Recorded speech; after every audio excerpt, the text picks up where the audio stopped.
আজকে আমি বানাবো অন্য ধরনের আলুর পকোড়া। তার জন্য আলু নিয়েছি, আলুগুলোর খোসা ছাড়িয়ে নেব।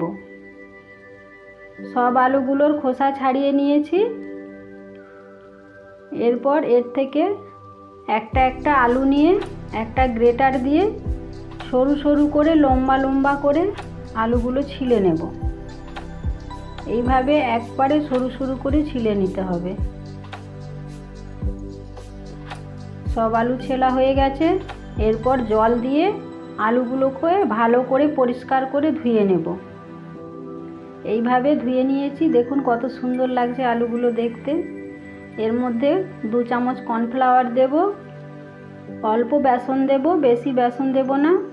জিরের গুঁড়ো দেব, ধনের গুঁড়ো দেব, লবণ দেব স্বাদ মতো, হলুদ গুঁড়ো, কাঁচা লঙ্কা কুচি, ধনেপাতা কুচি, পেঁয়াজ কুচি। পেঁয়াজগুলো লম্বা লম্বা করে কুচিয়ে নিতে হবে। এরপর সামান্য জল দেব, আলুর থেকে জল বেরোয়, সামান্য জল দিয়ে মেখে নেব। কড়াইতে তেল দিয়ে দেব। তেল গরম হয়ে গেলে আলুর পকোড়াগুলোকে দিয়ে দেব। এরপর লাল লাল করে উল্টে পাল্টে ভেজে তুলে নেব। দেখতেও কত সুন্দর হয়েছে আর খেতেও খুব টেস্টি হয়েছে। ধারগুলো একদম মুচমুচে হয়েছে আর ভেতরটা একটু কম মুচমুচে হয়েছে, মাঝারখানটা।